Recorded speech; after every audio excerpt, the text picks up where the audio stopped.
Hey everyone, welcome to The Explainer. Let's just jump right in today, because we've got a really focused microanalysis to walk through. We are unpacking a super concise but absolutely consequential update regarding the ongoing conflict between Ukraine and Russia. You know, sometimes the most important information isn't buried in some 100-page think tank report, right?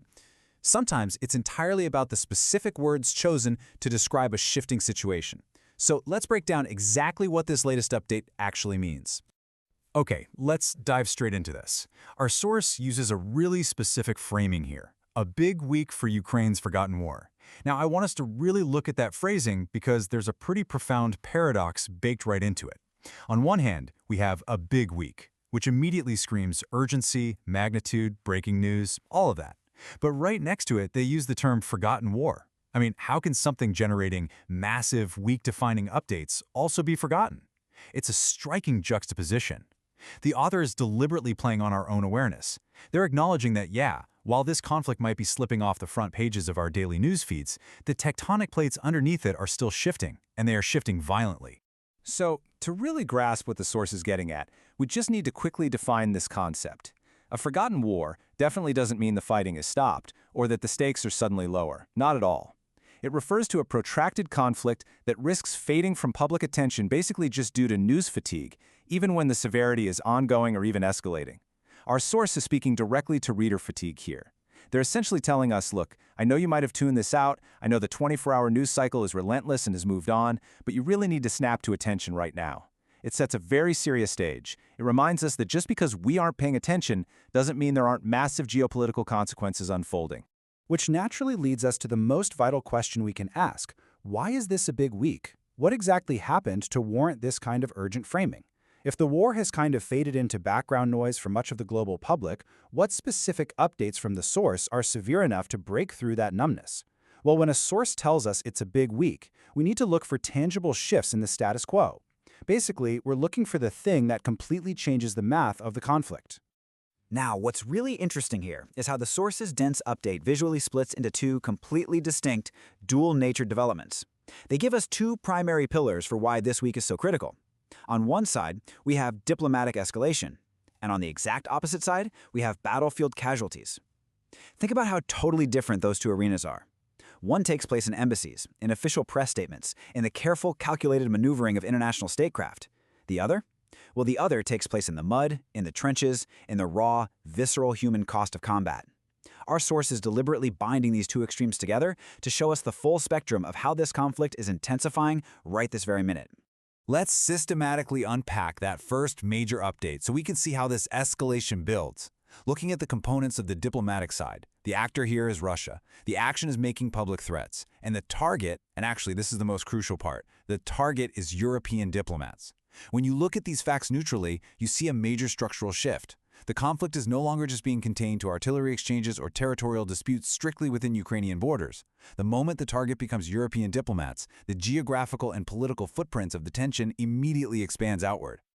I want to slow down for just a second here to meditate on the immense geopolitical weight of these exact words from the source. Russia is publicly threatening European diplomats. Look specifically at the word publicly. In international relations, so much of the real work is done behind closed doors, right? Through back channels or quiet diplomatic cables. So when a nation-state chooses to make a threat publicly, it's not an accident. It is a deliberate, highly calculated messaging strategy. It is meant to be heard by the entire global community, which then forces the other side to react publicly in turn. This represents a massive, massive shift from localized ground combat to international, highly visible rhetoric. And this brilliantly illustrates exactly why this matters to all of us. Moving beyond the battlefield, threats against diplomats mean the ripples of this conflict are reaching far beyond the immediate, physical borders of Ukraine and Russia. Think about it. Diplomats are the physical embodiment of their home country's sovereignty and foreign policy. When they are threatened, the safety, security, and diplomatic stability of Europe as a whole is essentially being tested. This is exactly why our source flagged this as a big week, because the theater of tension has fundamentally, undeniably widened. All right, let's pivot to the second major development the source provides. Look at this quote. British intelligence offers a shocking new Russian casualty estimate. The sheer gravity of this update actually doesn't lie in a specific number. In fact, the source doesn't even give us the numerical data here. Instead, the entire weight of this update rests squarely on the language that used. British intelligence, which is an entity known for dry, clinical, and highly measured assessments, has released an estimate. And the specific adjective our source highlights regarding that estimate? Shocking. Let's define exactly what that implies. Shocking literally means causing a feeling of surprise and dismay. Now, I want to ask you a question. What does it take to actually shock an official intelligence agency? These are organizations that literally model the worst-case scenarios for a living. They study war, they study attrition, they run the grim mathematics of global conflict every single day. So, when an intelligence apparatus deliberately uses an emotional, evocative word like shocking to describe a casualty estimate, it implies a scale of human loss that defies their standard military modeling. It tells us that the reality on the ground has far surpassed their expected thresholds. This contrast really brings it home. We have routine military updates versus the human cost. We're also used to seeing standard clinical wartime reporting, right? Lines on a map moving a few miles, tallies of equipment lost, strategic recalibrations. That is the language of routine military updates. But the phrase shocking new Russian casualty estimate completely shatters that clinical distance. It forces us to stop and confront the immense, staggering, real-world severity of the human cost. It bridges that gap between abstract geopolitical strategy and the visceral reality of what is actually happening to human beings in this conflict.